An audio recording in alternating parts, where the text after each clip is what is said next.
For the Packers, that tie has to be disappointing, despite the fact that they put up numbers. That defense looked exposed against the Cowboys on Sunday night, and they really have to get it together fast because it's starting to look a little sketchy for the Packers.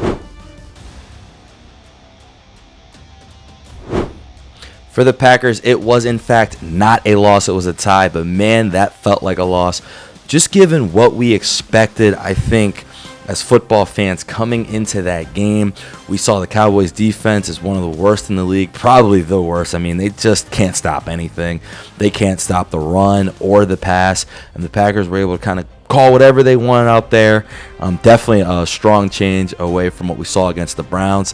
However, for the Packers, we thought that their pass rush would be able to take over the game and that defense was one of the best units in the league. That is in big question right now. And one thing we have seen with the Cowboys, the Giants, we've seen their pass rush kind of take over. Specifically in that dome, they got something where they can just get the ball out quick. They're blocking these pass rushers, and they're not really getting off against the Cowboys, and they've been able to exploit those secondaries that are used to not having to guard for that long. And this was kind of a case of a bunch of those things. But for the Packers, I mean, this is a tough game to lose or tie, whatever, in my opinion, mainly because, I mean, the Cowboys, we don't think they're a good team. We know their defense wasn't good. And we expected the Packers defense to kind of to be really a holding steady force. But now that secondary, we got to say, like, what was going on with that? I mean, all game, they're throwing it to Pickens. They couldn't stop it. They know that the Cowboys were throwing the ball a lot. They couldn't stop it. They were getting run on too. So I got to say the Cowboys were very balanced. So I can't say they knew they were going to throw the ball, but the Cowboys were running on them and passing on them. Every big play Dak needed to hit, he hit. No one got home. No one made plays. I mean, Micah got close to one time to forcing a fumble, but Dak just moved up in the pocket and hit a pass anyway, threw an incompletion actually to save that possession, and then they got the first down after. I mean, the Packers defense just got no stops, and that definitely hurt the team. But even if you look past that to the other side, I mean, I've never seen a game where a dude had 300 yards, 3 touchdowns, no picks, and it just looked like Jordan Love did, where I'm still like, bro, what the hell are they doing? Before the half, that changed the entire game. I don't understand why they were throwing the ball with 15 seconds left.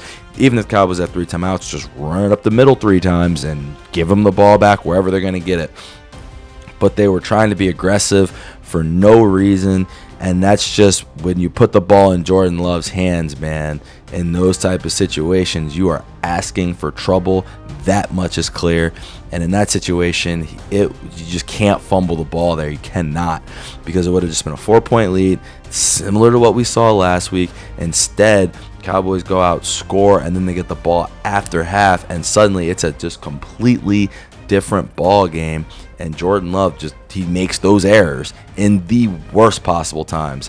In fact, the Packers, they're really lucky that they did tie this game, because Jordan Love toward the end, just terrible clock management, just in-action plays, throwing the screen that Diggs was screaming at, and not having that, just throw that away. And then the play after to throw to a check down where they lose a yard, as opposed to just throwing that one in the dirt and saving time.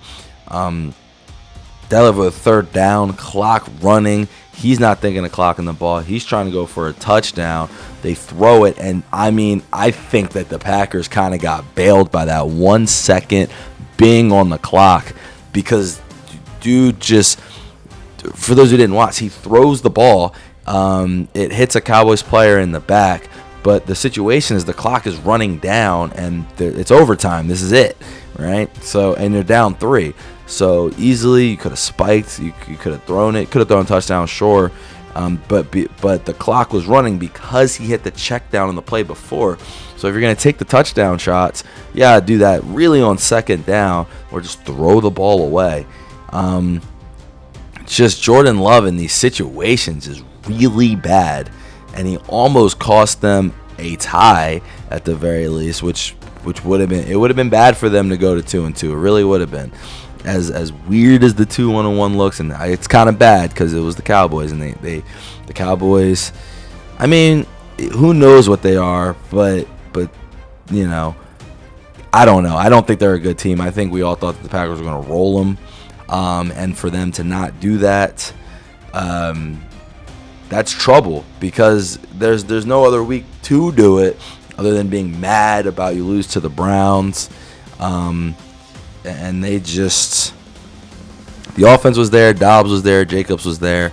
Love, I mean, he made plays, but I mean, my God, other than the big run, I can't really say he did incredible stuff. We got him throwing one pass where it's two guys wide open. So it's like the Cowboys defense, you just got to take whatever they do with a grain of salt, because, man, they're bad. They're really, really bad on that side of the ball. They're the worst defense in the league. I don't think it's really a question. But for the Packers, like, when Pickens starts going off, 8 catches, 134, 2 touchdowns, you got to be better than that. You have to take him away, especially with no CeeDee Lamb. You know that that's the weapon. Now, Turpin made some plays, Tolbert made some plays, but Pickens was the one killing you, and they just continued to let him eat out there. And for the Packers, maybe you didn't walk in and say this was an easy win, but I think you walk in, you know, maybe not for players, obviously, but from fans, like, all right, we got to win this game. Now you play the Bengals next. That's got to be a win. That's Jake Browning. My gosh, yeah, they have a bad offense, defense, and special teams. So you got to go out and win that game. Then you play the Cardinals and the Steelers. Those are interesting games. I would have said this 2 weeks ago, like, oh, the Packers are going to win those games. I think they're going to beat the Cardinals. I have no idea about the Steelers game. Rodgers coming back, and that defense, Jordan Love is all over the place. We don't know what he's going to do on a play-by-play basis, let alone a game-by-game basis.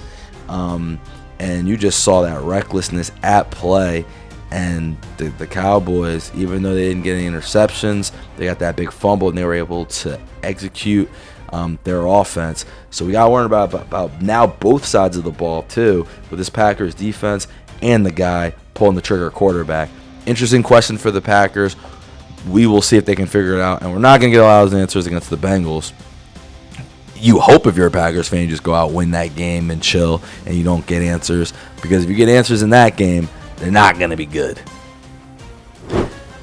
Thank you guys so much for watching. Hopefully you enjoyed this video. What I'm trying to do is I'm trying to do weekly videos for each team. So we have playlists directed to your team and the week in the description.